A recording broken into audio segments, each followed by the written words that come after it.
convidamos você a esperançar.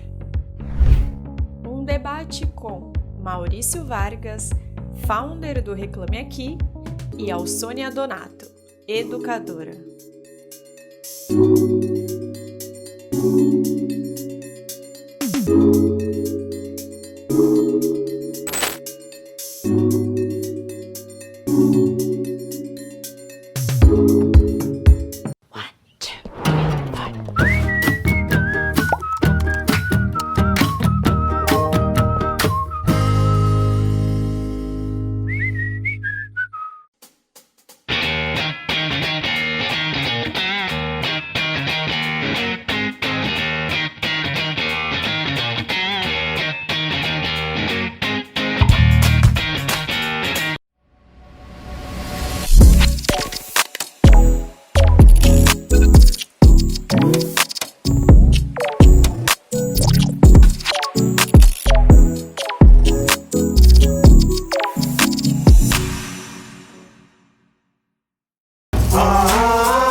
Descubra Veloy, sua nova experiência de pagamento para pedágios, estacionamentos e shoppings. Sem pegar filas, abrir a carteira e contar moedas. Veloy, piscou, passou. Agora sim, então vamos receber o homem do sapato laranja, o CEO global do Reclame Aqui, Maurício Vargas, para as nossas boas-vindas oficiais. Maurício, ouça os aplausos digitais. Obrigado, que os nossos Isabela. Amigos estão conosco. Obrigado, Isabela. Bom, pessoal, é uma honra, mais uma vez, estar aqui com vocês e, dessa vez, online. E nós estamos seguindo todos os protocolos, fiquem tranquilos. E você que está nos vendo agora, por favor, chame os amigos, porque serão 2 dias de experiência do cliente, 2 dias falando de reputação. E no Brasil, aí, os grandes eventos acontecem e o Reclame Aqui também está fazendo um grande evento, com uma grande estrutura, com bastante gente. E fiquem, porque é muito legal. E quem não puder assistir, isso será gravado e vamos colocar todas as resenhas no pós-evento. E como a XP trouxe o Algor, a Vetex trouxe o Obama, o Reclame Aqui também não vai deixar barato. E nós vamos trazer uma pessoa para começar este evento tão grande, tão importante como esses 2 nomes. Porque só a educação pode fazer deste país algo totalmente diferente que nós estamos vendo. Então, a nossa speaker principal de abertura, eu queria convidar a educadora Alsônia e pesquisadora. Por favor, Alsônia. Obrigada. Por favor. Alsônia, fique à vontade. Tá. O papo é só comigo. Que bom. Esquece a plateia. Tá. E, assim, primeiramente, é um prazer falar com você. Alsônia, eu primeiro vou lhe apresentar. Isso.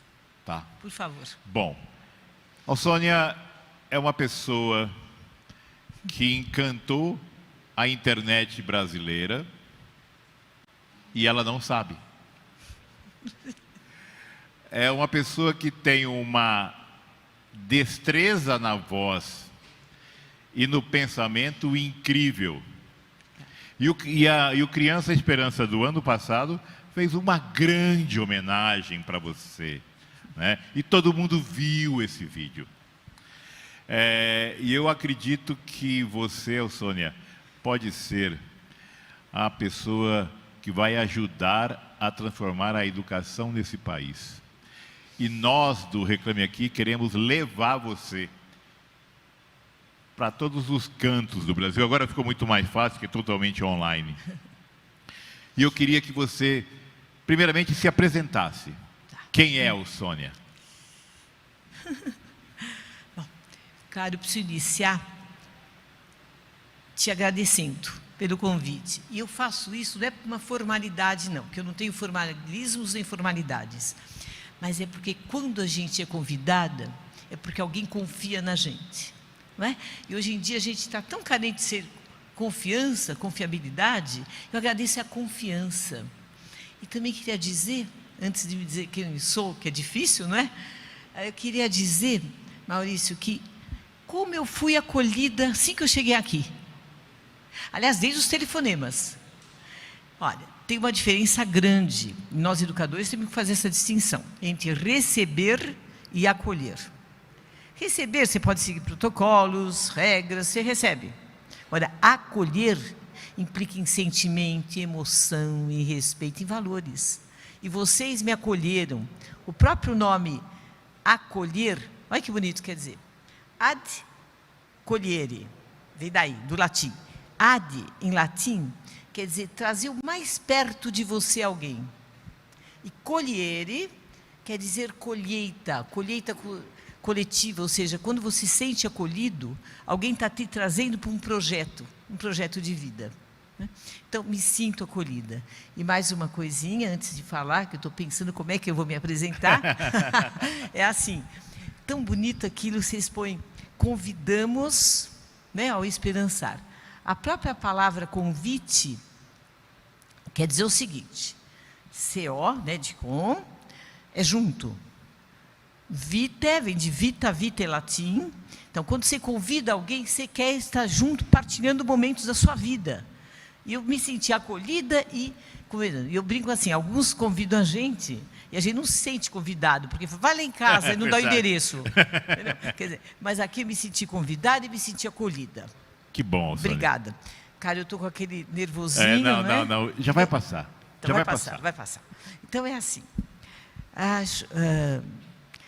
Eu fiz uma escolha para ser professora, né? Porque às vezes as pessoas vão ser professoras por acaso. Não, para mim houve uma intencionalidade. Acho que desde pequena eu me preocupava com a questão da aprendizagem, né? Eu lembro que uma vez eu fui muito humilhada, eu tinha só 8 anos, e eu estudava nessa época num colégio religioso. E nesse colégio, sim, sempre tinha alguns retiros, mesmo para os pequenininhos. E eu achei que eu tinha aprendido uma das orações, e eu falava alto na capela. Aí eu vi que as maiores riam de mim.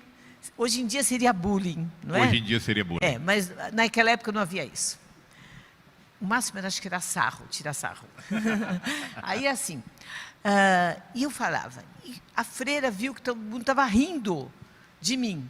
Quando ela ria, o que você está falando? Aí eu repeti solenemente o que eu tinha sabido. E fui mandada embora me tiraram da capela. E chorei muito por isso. Sabe por quê? Era assim a oração. Abster-se de carne quando manda a Santa Madre Igreja. E eu falava o quê? A bisteca de carne quando Santa Madre Igreja. Na realidade, a bisteca me fez ser expulsa da capela. Isso já me provocou uma inquietação. Disse, mas eu aprendi. Por que está rindo de mim? Isso ficou, não é? Enfim, uma outra coisa que faz com que... acho que filha única, muito amada pelos meus pais, muito respeitada. Eu diria que os grandes valores humanitários foi com eles que eu aprendi. E foi reforçada depois na escola. Porque valores você não aprende só num lugar. Várias fontes para você aprender Com valores. certeza. Valores não é assim, um professor dá aula sobre ética. Ninguém aprende ética porque tem aula. Não. Aprende ética porque convive com pessoas éticas. Aí que vem o aprendizado, né? Então, veja. Eu não sei, posso ir falando assim? Claro, por favor, estou esperando. Tá bom. Então, assim, teve um acontecimento comigo que talvez explique por que eu escolhi um dia ser educadora, ser professora. Eu acho que talvez sim. Eu tinha apenas 15 anos, aí sim já estudava no colégio público, uma beleza de escola, Colégio Estadual Presidente Roosevelt, na rua São Joaquim 188. E aí, isso na década de 60, e aí eu estava no segundo clássico, que antigamente era clássico científico, estou falando porque um monte de jovem deve estar ouvindo, não é? Então era clássico científico e normal. Eu fiz o clássico, que eu ia para as humanidades, talvez direito, enfim. Daí, uma professora me escolhe para eu participar de uma pesquisa. Eu achei muito chique falar pesquisa, eu não sabia o que era. Mas eu falei, claro, vou participar de pesquisa. A pesquisa era isso. Um grupo de professores de letras da USP estava fazendo um levantamento do universo vocabulário e conceitual de crianças. Para quê? Para fazer uma nova cartilha.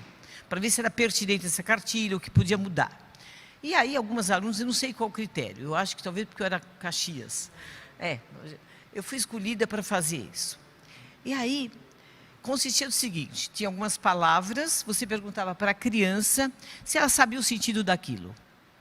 E uma das palavras era surpresa. Então, era assim, tinha que escolher crianças ainda analfabetas, iniciando o antigo curso primário de alfabetização. E de classes sociais distintas. Tinham que ter 7 anos, no mesmo mês, também não saberem ler e escrever, não é? Mas de classes sociais distintas. Aí, no mesmo dia, eu fui no Alto da Lapa, onde tinha uma classe social alta, né? Chama assim, bem alta, e perguntei para o menininho, de 7 aninhos, também ainda analfabeto, se ele sabia a palavra surpresa. Ele disse, claro que eu sei o que é a palavra surpresa. Como que é? O que é a palavra surpresa? Ele disse assim, é quando meu pai chega no portão, com o fulano era motorista do pai, particular, né? E a gente vai ou para a fazenda ou para a casa da praia. Ou seja, ele tinha o conceito de surpresa, quer dizer, ele não sabia, o pai aparecia lá, e ele ia para a praia ou para a fazenda. No mesmo dia, peguei 2 ônibus e andei muito, fui para a zona bem periférica de São Paulo, Zona Norte, e aí igualmente para o menininho. Quais as condições iguais? 7 aninhos, menininho, ia começar a aprender a ler e escrever. Desculpa. Aí, eu chego e pergunto assim, se ele sabia. Já não é tanto como o outro. Claro que eu sei. Esse eu sei. O que é surpresa? Surpresa é quando eu estou no portão e o pai chega e ele traz um saquinho de pão. Quer dizer, quando o pai chega com pão, é surpresa. Meu Deus. Aí, não precisa dizer que... eu olhei aquilo, até hoje me lembro. Eu disse, meu Deus, para uma criança, surpresa é quando o pai vem com o chofer, né, com o motorista, e vai para a praia. Quer dizer, ambos têm o conceito. Agora eu digo assim, isso é cognitivo, o conceito. Será que as escolas, eu com 14 anos me perguntava assim, será que as escolas vão ensinar igualmente essas duas crianças? O conceito é esse, quer dizer, isso é no cognitivo. O emocional e o sentimento, não é? Que outras vivências tem essa criança? Eu acho que ali foi o primeiro questionamento, fora aquilo lá da bisteca de carne, que é a decoração, que daí eu vi que podia decorar sem entender, que isso aprendi também, mas aí, nesse caso, Maurício, me chama atenção, eu não sei, os dois sabem o conceito, se for só com o conceito, você vai ensinar igual. Agora, qual é a aprendizagem, não é? A partir daí já fiquei curiosa, como a gente aprende, etc. Enfim, aí quando terminei o clássico, eu fui para filosofia, mas tudo que eu via me interessava era educação. Aí fui para pedagogia, e, enfim, aí tem várias coisas. E hoje você é considerada o incrível, pessoal, o incrível é que a Alsônia me confessou que ela não está nas redes sociais. Não. Que agora que ela vai começar a usar um celular, porque a escola deu um celular para ela. Tenho que aprender ainda. E ela tem tanto, e você tem tanto impacto na internet. Muito, muito. Porque aquele vídeo que você foi homenageada pela Rede Globo, né, no Criança Esperança, e hoje nós estamos aqui no período da Criança Esperança também, foi assim extraordinário, maravilhoso. Só quando eu coloquei no meu LinkedIn, deu mais de 80 mil visualizações. Imagine o tanto de pessoas que entenderam a sua mensagem, né? Que foi muito bonito, né? Porque você deve ter milhares de alunos, de pessoas. Você disse um negócio que é o grande cerne desse evento, a ética. E que a ética a gente não aprende na sala de aula. A ética a gente aprende convivendo com as pessoas. E vocês que estão nos vendo, fiquem durante esses 2 dias, que aqui nós vamos falar de uma coisa que o Brasil precisa muito. E com essa pandemia, nós sempre falamos o seguinte: bem-vindo à nova era da reputação, ética e transparência. E quando você, aos 75 anos, vai num programa da Artrides? Astrid Fontinelli. Astrid? Qual que é o nome dela? Astrid Fontinelli. Fontinelli. E você fala de esperança. Eu recortei aquele momento e coloquei nas redes sociais e foi avassalador. Porque você fala com emoção, né? Me fala, qual que é a esperança que você tem no Brasil aos 75 anos? É a educação? Acho que até por uma coerência, né, Maurício? Mas é assim, não só, ela sozinha não transforma também. Sem ela, nada se transforma. Acho que isso é importante, sempre de pensamento. A educação tem um poder de transformação, mas ela sozinha não vai transformar. Depende de outros setores, de outras, não é? De outras circunstâncias. Quando eu falo nisso, é porque eu tive uma experiência importante como professora. Claro que você não pode individualizar. Tem toda a dimensão social, tem o projeto de sociedade que a gente vive, né, filho? Como é que hoje está a educação? Ela está negligenciada. Está com muita dificuldade. Com certeza. Está com muita dificuldade. Então, não tem uma visão otimista. Esperançosa é outra coisa. Otimismo é outro. Aliás, o Ariano Suassuna, ele tinha uma coisa bem legal, ele falava, como é que era? O otimista é um tolo. O pessimista é um chato. O bom mesmo é um realista esperançoso. Não é? Então, eu acho que eu sou uma realista esperançosa. Eu acredito, sim, que a educação pode transformar. Tenho experiências significativas disso. Conta uma. Como? Conta uma aí dessa experiência. Posso contar a caso de algum aluno, por exemplo? Claro. Então, certa época, eu trabalhei numa escola pública, era noturna, uma escola experimental interessante, pública, né? E várias pessoas que chegavam lá, os professores ficavam desesperados, achavam, esse aí acho que não tem muito jeito, não. Tinha um professor que dizia assim, Alsônia, esse aí 2 mais 2 é alta abstração. Não dá para ser assim. Eu sempre apostei, porque acredito mesmo, a minha prática é esta.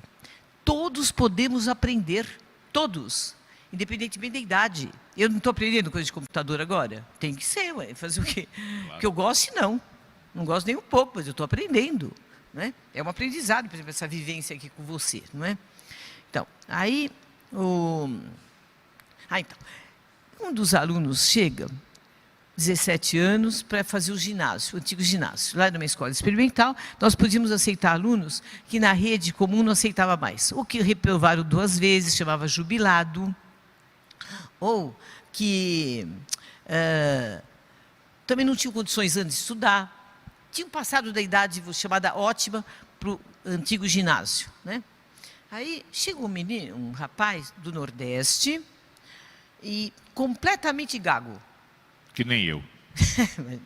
Você, acho que está mentindo, vai. Então, vou fingir que eu aceito, que eu acredito. Aí esse rapaz chega do interior do Rio Grande do Norte, de Mossoró, só tinha 17 anos, meio grandão, assim, e ele trabalhava com sal, salina. Tanto é que observei a mão dele, menino, 17 anos, toda... corroída. Toda, filha, assim. É o sal. É o sal, acho que é sal, né? Bom, aí eu custei para entender que ele queria estudar. Claro, você vai estudar. Vamos lá na minha sala, vamos lá conversar. Quem é você? Papapá, conversando assim. Aí eu vi que ele era inteligente. Eu intuí pelo jeito dele falar com toda dificuldade. Nunca vi uma cidade, nunca viu nada. Chegando em São Paulo, com esse mundo aqui, não é? A selva de pedras, tal. Ele saiu dos riozinhos lá. Aí eu falei assim, ai, que bom. Falei para os professores, vamos ter mais um aluno novo. Aí, no dia seguinte, falei assim, Sônia, tudo bem você aceitar, mas também assim é demais, hein? É acreditar demais. Não, eu acredito. Aí nós somos... E teve uma época, assim, depois de 2 meses, teve uma maratona de matemática, uma Olimpíada de matemática, não incentivando a competitividade, principalmente o adolescente, o adulto, que já passaram da idade de estudar. Se você usar a competição, adeus. Bloqueia, inibe, tá? Restringe. Sim. E não promove, porque educação é promoção. Bom, Aí o professor pôs uma menininha super assim, dedicada, toda bonitinha, fazendo uma equação aqui, e ele, do outro lado. Eu falei, meu Deus, também não precisava ser tão exagerada essa diferença, né? Tão acentuada. Daí ele falou assim, ele foi, ficou assim, parado, parecia um poste diante da... Eu falei, ai meu Deus do céu, será que eu me enganei? Toda a minha aposta é nada? Aí alguns colegas, olha que chato, fazia assim, como que, ó... Sônia, poxa, qual é, meu? Qual é? Eu falei assim, vai. De repente ele virou para mim e fez assim, ó. Eu disse, por que será que ele faz assim? Não fez nada ainda até agora, a outra já estava quase terminando lá. X para cá, X para lá, Y para cá, não é? A equação. Daí ele vai na lousa e põe o resultado. Aí alguém falou, mas ele colou. Né? Ele colou. Falei, como é que colou? Se o cara depois... Enfim, fez um outro para ele, uma outra equação. Ele, novamente, ele foi lá e demorou. Ou seja, ele superou a dificuldade que ele tinha do movimento da psicomotricidade fina, que é esse movimento aqui, de pegar a caneta. Essa é uma coisa bonita de um lavrador sul de Minas, que diz que para quem pega enxada, a caneta é muito pesada. Meu Deus. Entendeu? É enxada. A caneta é que é pesada. E para esse menino a caneta era pesada, que ele carregava aquele sal, etc. Entendeu? E ele desenvolveu, então, cognitivamente, mecanismos de resolução das contas sem isso aqui. Só com a mente. Ai. E você fica emocionada quando lembra disso. Aí, não, mas eu acabou, só mais um pouquinho, pode? Claro. Então é assim. Aliás, eu não sei se eu tenho que olhar para algum lugar específico. Não? Então tá bom. É melhor olhar para você. Tá bom. Então, assim, nunca mais vi, fechou a escola, infelizmente, numa situação difícil do país, enfim, embora pública. Bom, um dia, eu estou passando na Avenida São Luís, lá no centro, que eu venho de uma reunião de professores, lá no... Onde eu estava? Na Caetano de Campos. Ali. E eu escuto, filha, à noite, professora Sônia, uma voz assim cavernosa. Eu falei, meu Deus, quem será que é? Quem que é? O Zé.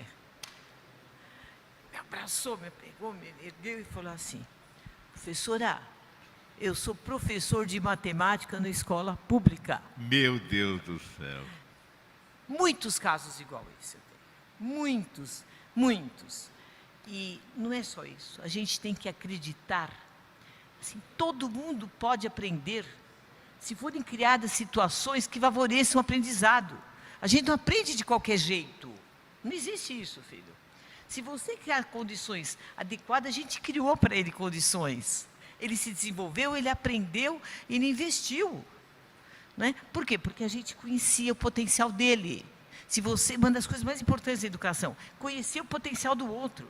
Aliás, a gente sabe disso. Se esses jovens que estão por aí todo, né, as crianças, se não desenvolverem o seu potencial, vão ser adultos frustrados, infelizes, impedidos, não é, amargurados, angustiados. E é o que acontece.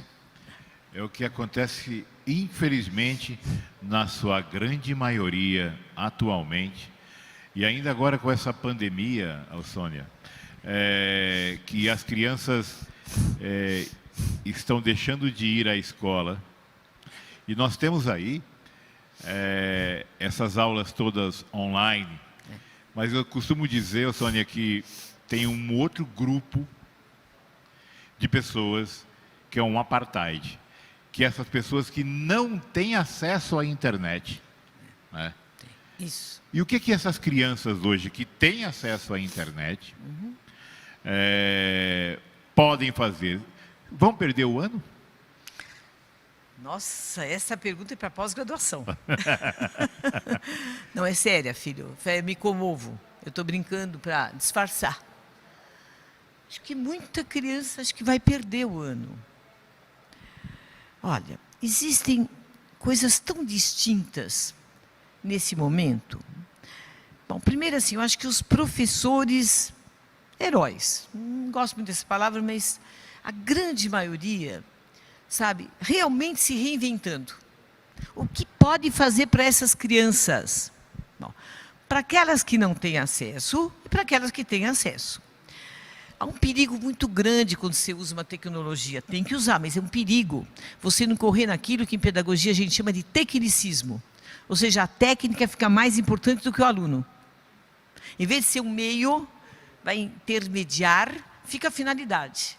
A finalidade é a promoção do aluno, claro.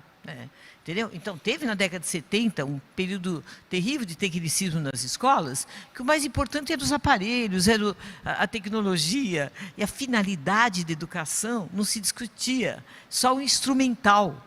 E hoje também tem isso um pouco. Então, eu sei, por eu estar há 56 anos na educação, muita gente me telefona. Não no celular, né? Você sabe, na minha casa. Aí... Não no celular, na casa dela. Isso é na minha casa. Aí, o telefone e diz, professor, o que a gente pode fazer? Porque alguns professores acabaram, num esforço enorme, quase que tarefeiros, tornando os alunos tarefeiros, sabe? É assim, exercícios, quando nessa época o mais importante é que o aluno não perca a vontade de aprender. Isso é o convite que deve se fazer ao aluno, não é tanto exercício. Esse cognitivo você depois repõe. O afetivo não, o vínculo não. Essa dimensão é mais importante. Então, é assim, para isso, que ele não perca a vontade de aprender.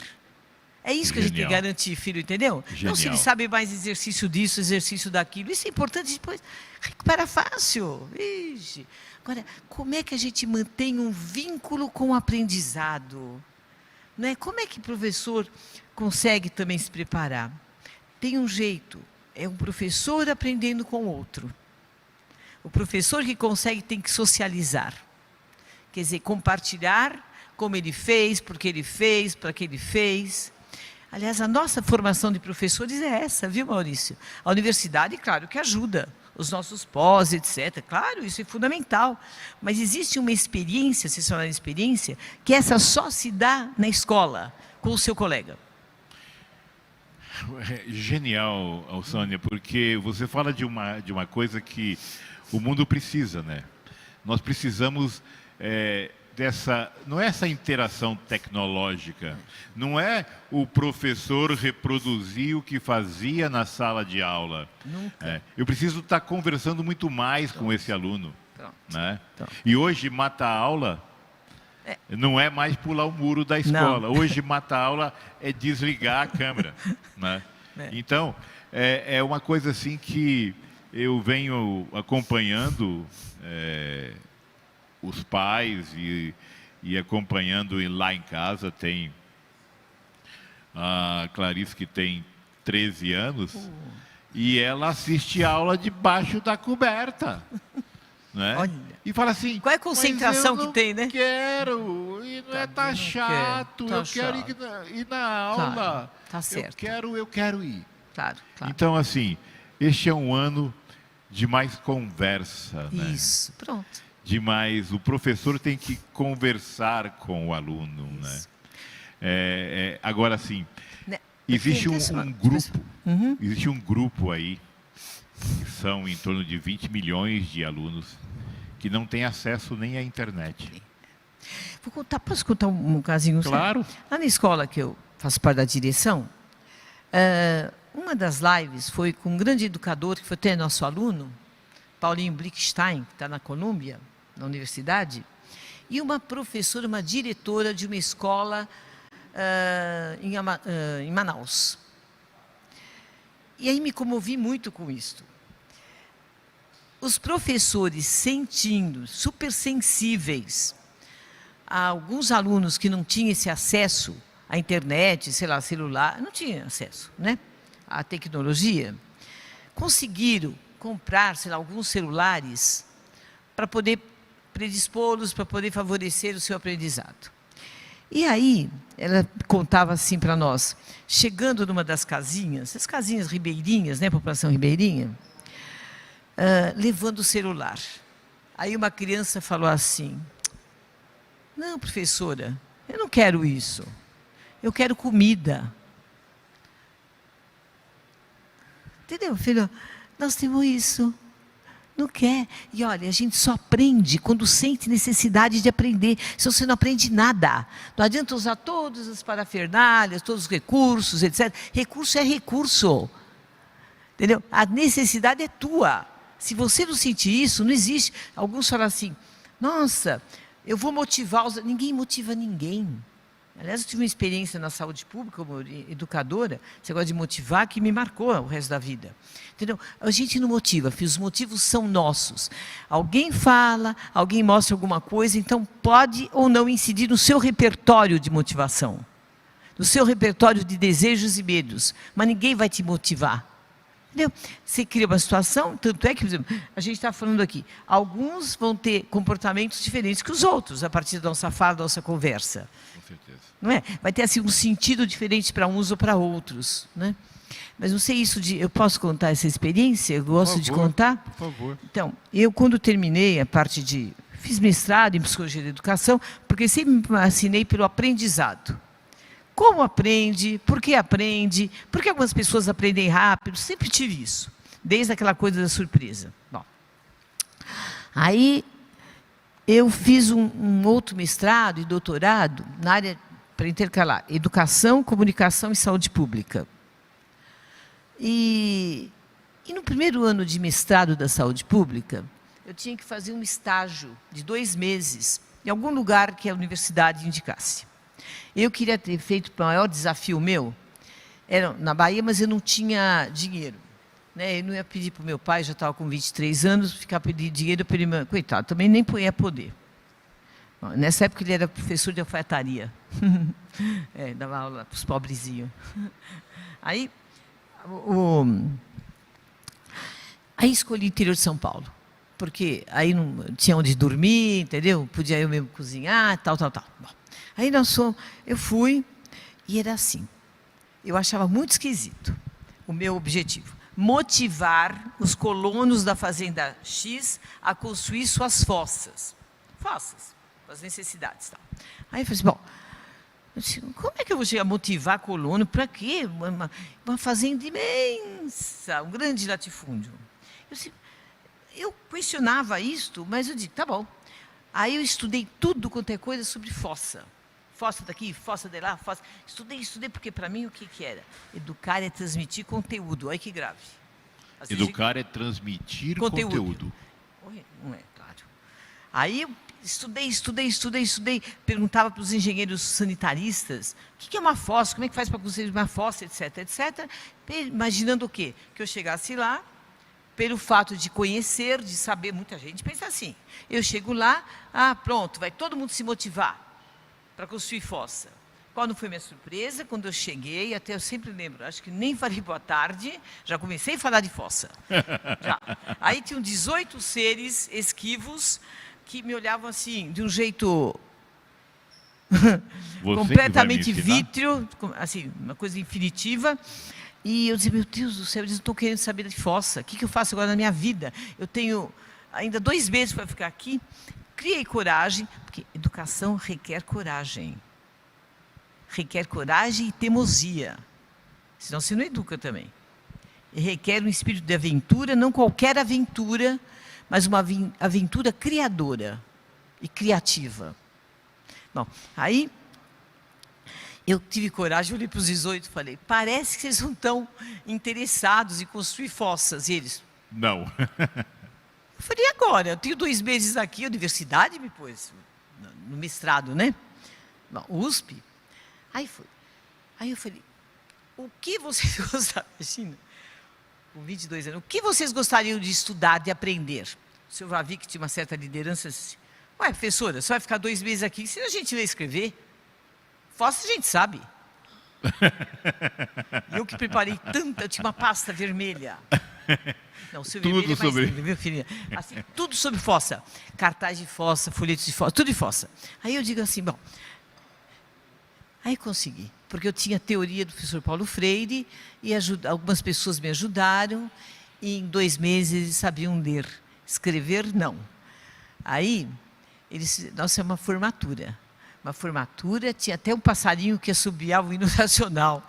Bom, e eles me deram de presente uma fossa. Bom, professora... Bom, cheguei aqui em São Paulo, a universidade me afastou do curso. Por quê? Porque eu tinha que motivá-los a construir fossa. Meu Deus. Então, veja, eu estou contando isso, filho, porque eles não gostavam de mim? Não. Porque a concepção de educação era outra. Então, isso acho que é importante quando se fala de educação, de que educação a gente está falando? Tem educação que domestica, que reprime, que oprime, sabe? Que te faz escravizar, que te faz se achar nada, mas tem uma educação que vai te promover, vai te desenvolver, não é? Então, são educações que dessas, de educação a gente não escapa, todos nós. Agora, enfim, a gente estava dizendo agora há pouco, conversando com a Isabela, ela dizia que muito do aprendizado que ela teve se deu nos corredores da universidade, conversando com professores. Isso, então eu gostaria que ficasse essa marca. Na realidade, a gente aprende, não é só por uma fonte, por várias fontes. Por várias fontes. Você não aprende só porque o professor na sala de aula falou. Isso pode iniciar, nem raiz quadrada, aquela coisa da raiz quadrada. Porque você aprendeu coisas anteriores para chegar à raiz quadrada. Então não é só aquele professor. Então a gente aprende de várias fontes. Por exemplo, quando é que dá conflito para uma criança, por exemplo? Se os pais, digamos, são altamente competitivos e individualistas, por exemplo, sabe? Cara assim, não, eu tenho que passar por cima de tudo, eu tenho que realmente vencer a custo de qualquer coisa, qualquer preço, né? Bom, não se importa com a reputação, portanto. Aí, essa criança, se é colocada numa escola que a solidariedade, a cooperação são incentivadas, essa criança tem conflito. Só vai, sabe, não é uma proposição, essa criança não vai aprender, vai ter um conflito imenso, sem saber, mas afinal, o que eu devo fazer na vida? Hoje, por favor. Oi? Pronto. Serei breve. Professora, só quero lhe convidar, a sua água está à sua esquerda, tá? Se estiver precisando de uma aguinha. Ah, que linda. Né? Olha, que linda. Nós lemos mente. Ah, então, bonitinha. É só um convite para vocês se hidratarem um pouquinho. Obrigada. Um momentinho. Isso. Maurício, eu posso fazer uma pergunta? Essa prosa está tão boa que eu estou ali, eu não estou me aguentando. Tá boa? Você acha que está fazendo sentido? Muito. Está fazendo muito sentido. Aliás, nós estamos com quase 1000 pessoas acompanhando. Isso é fantástico, né? Para o 1º de outubro, numa quinta-feira, nesse horário, está excelente. E eu estava ali prestando muita atenção E, professora, quando você diz que os alunos querem comer antes de aprender, o que me ocorreu? Bom, se nós temos um altíssimo índice de desnutrição e de fome, né? Quem tem fome tem pressa. Então, veja, Maurício, nós estamos falando de educação, as crianças têm fome, e realmente, quando nós estamos com fome, nós, adultos, né? A gente também já não fica com o raciocínio mais prejudicado, Maurício? E nós, então, classe média, ficamos até mal-humorados. Total. Porque tem fome? Mal-humorados. É porque é o corpo pedindo energia, claro, não é? claro. Então, aí o seu cérebro vai perguntar assim, ué, mas o que eu faço agora? É. Né? Eu penso, né, ou eu vou atrás de comida? Claro. Bom, eu só queria fazer essa colocação. E como nós estamos com quase 1000 corações, lembrando que se nós não somos, então, educadores, nós podemos contribuir para várias ações, né, Maurício? Para, pelo menos, alimentar pessoas que estão muito perto, porque a gente acha que isso está muito longe, mas não está. Eu só queria, então, fazer esse convite, era para convidar água, tá? Claro. E fazer só essa colocação, viu, Maurício? Obrigada. Olha, lembra que há pouco eu disse assim, que a educação, ela tem um grande poder de transformar. Só que ela sozinha não. Lembra que eu falei? Sim. Porque a criança que tem fome não é educação. A educação tentou levar um celular como um instrumento para que a criança adquirisse um conhecimento, umas habilidades. Mas ela está com fome, ela não quis o celular. Ela não tem. Pronto. O básico Entendeu? ela não Então, tem. portanto, assim, claro, sem educação não haverá mudança nenhuma. Não é. Mas sozinha ela também não vai fazer isso, filho. Eu tenho uma pergunta para você. A gente tem um trabalho aí. Do que me adianta estudar minha vida inteira e eu chegar aos 35, 40 anos, não ter mais condições de ser aceito para o trabalho? Porque todas as pessoas que passam dos seus 40 anos, existe uma dificuldade imensa disso. Então, o ano passado nós criamos um projeto chamado Exército das Poderosas. São pessoas acima de 50 anos, e aí, ali eu tinha professores, eu tinha dentistas, arquitetos, engenheiros também, porque tinha homens, mas era focado em mulheres. E eu estava passando o conhecimento que eu tenho na experiência do cliente. Então, assim, treinando essas pessoas para irem para o mercado de trabalho. E convidei várias empresas e tal. Nós conseguimos colocar, foram 77 alunos, nós conseguimos colocar só 14% no mercado de trabalho. Mas o que mais eles adoraram foi a convivência. E nós sentimos que nós educamos, e agora eu tenho certeza, o que você nos fala, que realmente o educar não é só passar a matéria, né? E agora, Alsônia, e essas pessoas que estão aí? Eu tenho aí milhares de pessoas conversando comigo, porque a gente vai lançar o segundo Exército das Poderosas. Te convido para ser uma das professoras. Mas eu tenho gente no mercado que tem uma capacitação incrível e não consegue trabalho porque tem uma idade. Te pergunto, o Brasil desperdiça esse pessoal? Ou a gente tem que só acreditar no jovem? Desperdício. Existe, para você ser qualificado, eu acho, né? Claro, além de uma experiência, eu acho, de escola, não é? Existe um tipo de experiência que só o trabalho nos dá. Entendeu? O que quer dizer experiência? Veja, quando é que você tem uma experiência? Quando, na realidade, você se transforma, né, durante algum processo. A palavra experiência, Ah, obrigada. Eu sempre esqueço, desculpa, o microfone. Eu vou lembrar. É porque eu estou acostumada com giz e lousa, não com microfone. Então... Estou sentindo falta. Tá bom. Obrigada, Isabela. Então, assim, Nossa, o que eu estava falando? Da experiência. Da experiência, claro. Então, ex é fora, né? Vem de perímetro. O que é uma experiência? É quando você sai do teu perímetro.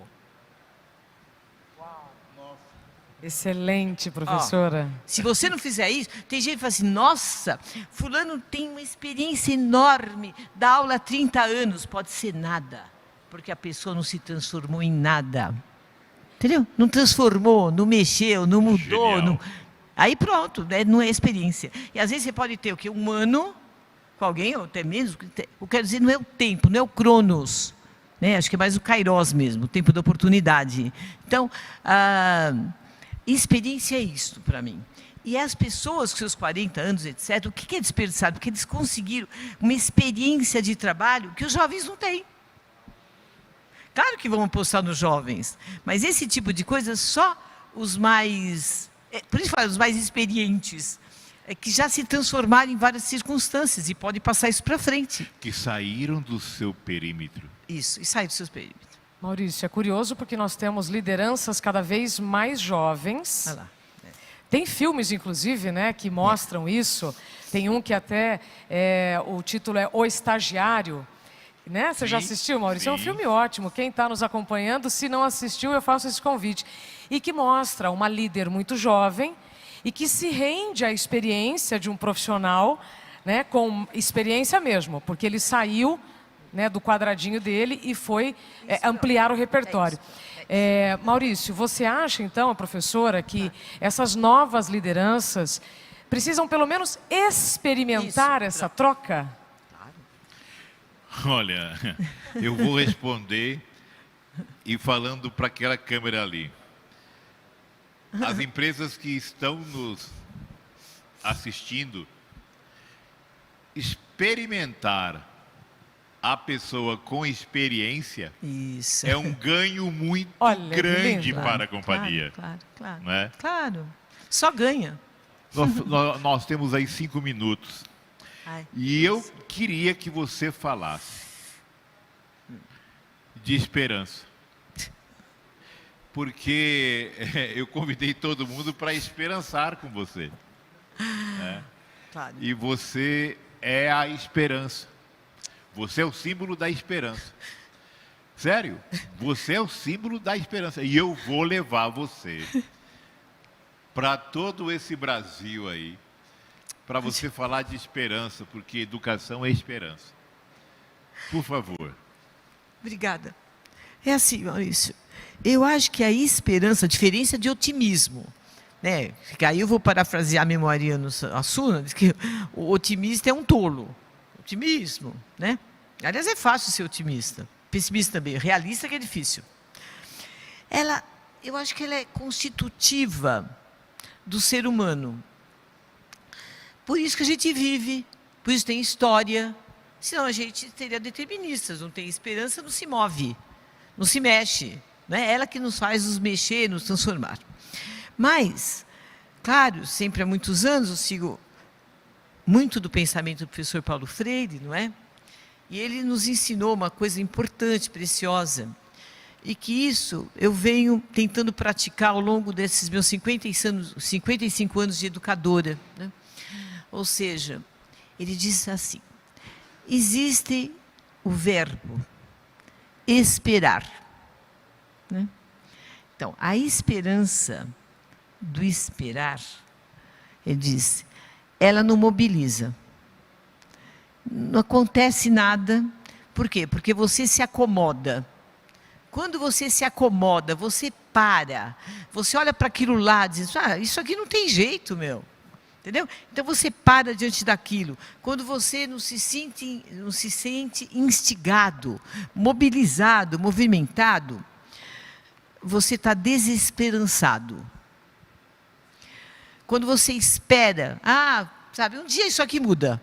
Pode deixar, fica sossegado, fica numa boa. Qualquer dia isso aqui vai mudar. Não vai mudar se você não se mexer. Se você não fizer algo, não vai mudar. Não é? Então, o esperançar seria isto, quer dizer, é outro verbo, não é o esperar, é o esperançar, que implica em movimento, implica que você cresça, que você conheça, que você transforme, que você experiencie. Né? Isto é o esperançar. E isso é, acho que, muito importante, porque muitos, menos jovens, diante da primeira dificuldade, consideram aquilo como se fosse um obstáculo. Eu gosto de falar disso. Um obstáculo. Obstáculo é quase o impossível. Eu acho que a gente tem que transformar esses obstáculos em desafios. O desafio é possível. O desafio, desde que seja apresentado do jeito, né, de viabilidade, te convida para enfrentar os desafios. O obstáculo te paralisa, te torna desesperançado, portanto. Né?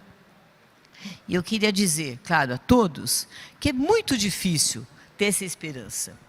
E eu acho que, o que a gente mobiliza não é só o indivíduo. Eu acho que a gente vai conseguir quando a gente tiver, sabe, grupos, coletivos, equipes, não é? Porque o indivíduo só também ele não consegue isso, enfrentar sozinho. Aliás, vocês trabalham com a categoria de consumidores. Eu, como educadora, não trabalho com essa categoria, trabalho com cidadania. Não é, filho? E aí, para isso, usa um pouco o pensamento do professor Milton Santos, que diz que tem 3 seres sociais. Um é o que ele chama de usuário. Ele é geógrafo, né? Usuário. Usuário, assim, é aquela pessoa que passa pela vida que não tem nada a ver com nada. Acho que tudo que acontece não tem a ver consigo, o que acontece consigo, entendeu? É coisa alienada. Parece que não se relaciona com o mundo, né? O usuário. Existe o que ele chama de consumidor, que aí conhece os seus direitos, todos os seus direitos, mas vai brigar individualmente pelos seus direitos. Não é? Mas conhece. Então é aquele, fala o professor, por exemplo, claro que ele tem o direito de ser bem atendido numa escola, mas ele vai lá e fala, olha, eu sou bem atendido porque eu pago muito bem essa escola. Não é porque eu tenho direito de ter essa escola. E o cidadão, segundo ele, é aquele que conhece todos os direitos, mas vai brigar, vai enfrentar coletivamente. Acho que sozinho não vai resolver o problema. Não sei. Ó, Sônia, você é genial. Não, estou falando sério. Você é genial.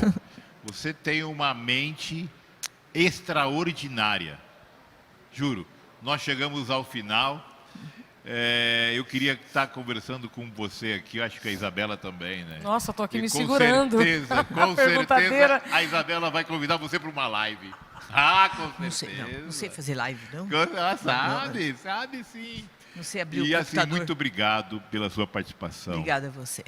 Obrigado vocês que Obrigado. estão aí vendo a gente. Isso vai ficar gravado. E, Alsônia, você é simplesmente o exemplo que o Brasil precisa ter. Sério. Agradeço mesmo. Profundamente. Isto é que me alimenta. Não existe educação sem sonhos e utopias. É isso que eu persigo minha vida inteira. Agradeço novamente esse convite, ou seja, partilhar momentos da nossa vida juntos. É uma honra. Inclusive com essa juventude toda aqui, não é? Propiciando que a gente consiga fazer isso. É lindo isso. É lindo. A gente conversou porque foi possível. Todas as pessoas aqui colaborando. É isso. É isso que é a vida. Obrigada. Obrigada. Eu estimulo pelo menos os aplausos digitais. Como não temos plateia, não é, professora? Muito obrigada, então, pelas suas palavras. Esse diálogo realmente é fundamental. Até breve. Maurício, já você volta, né? Mais tarde. Volto mais tarde, às 14 horas, com Luísa Trajano. Muito bem. É muito chique. Muito chique, não é, professora? Foi fantástica, professora. Muito obrigada. Obrigada, filha. Não posso te beijar. Sou um grupo de risco, que horror. Sinto um abraço bem forte. Obrigada, parabéns, viu, pelo seu trabalho. Para nós.